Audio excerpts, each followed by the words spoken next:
Hi అండి, అందరికీ నమస్కారం. శ్రీమాత్రే నమః. గోవింద గోవింద గోవింద.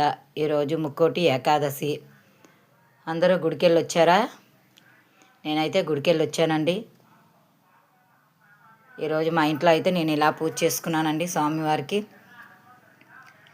ఇలా స్వామివారిని ఇలా అలంకరించుకొని పువ్వులతోటి తులసి మాలతో కూడా ఇలాగ అలంకరించుకొని స్వామివారిని కనిపిస్తున్నారా? స్వామివారు ఇగోండి.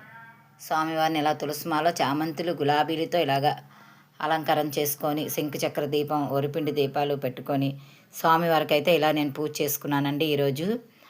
ఈరోజు స్వామివారికి నైవేద్యాలు కూడా పప్పు చలిబుడండి, ద్రాక్ష కూడా పెట్టాను. ఈరోజుకి ఆకు చెక్కారండి, అరటిపళ్ళు, కమలాపండు, యాపిల్, సపోటా, కొబ్బరికాయ కూడా ఈరోజు స్వామివారికి నివేదన పెట్టానండి. స్వామివారిని అయితే ఇలా పూజ చేసుకున్నానండి.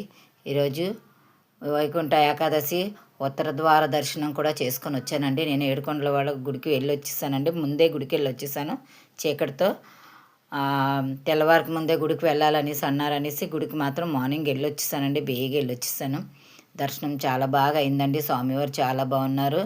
ఇంత బాగా అలంకారం చేశారు. అక్కడ కూడా 7 పిండి దీపాలతో పూజ చేసుకున్నానండి. నేను ఈరోజు మంగళవారం కదండి, అమ్మను కూడా రెడీ కదా. అమ్మని ఎప్పుడు కూడా నేను ఇలాగ రెడీ చేసుకుంటానని, అలాగే ఈరోజు అమ్మను కూడా ఇలా రెడీ చేసుకున్నానండి.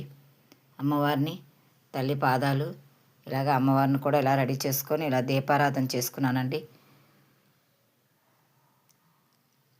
శివయ్య యాస్టీస్గా శివయ్య ఎప్పుడు మన దగ్గర ఉండేదే. స్వామివారికి అన్నీ చేసేటప్పుడు స్వామివారిని వదిలేం కదండి. ఈరోజు నిన్న కూడా చేసా. ఈరోజు స్వామివారికి మళ్ళీ దీపం ధూపం నైవేద్యం అన్నీ స్వామివారికి సమర్పించుకున్నాను. ఈరోజు అయితే అయ్యవారి పూజ ఎలా ఉందో కామెంట్ పెట్టండి.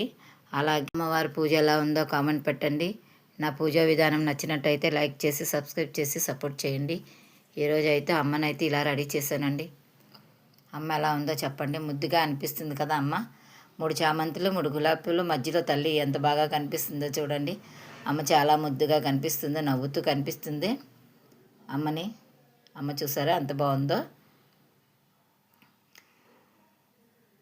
నచ్చితే లైక్ చేసి సబ్స్క్రైబ్ చేయండి.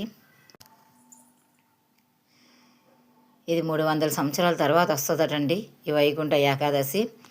కాబట్టి చేయగలిగిన వాళ్ళు ఉపవాసం చేసుకొని అన్నం తినకుండా ఫ్రూట్స్ పాలు అన్నీ తినొచ్చటండి. ఉపవాసం చేస్తే చాలా మంచిదండి. మనం ఏదైనా కోరిక సంకల్పంగా పెట్టుకొని మనము ఉపవాసం చేస్తే చాలా మంచిదటండి. స్వామివారికి అనుకున్న కోరికలు నెరవేరుతాయంట. ఎప్పుడు మన మీద స్వామివారి దయ ఉంటుందంట. అందుకని చేయగలిగిన వాళ్ళు చేయండి. నచ్చితే లైక్ చేసి సబ్స్క్రైబ్ చేయండి. గోవింద గోవింద గోవింద. శ్రీమాత్రే.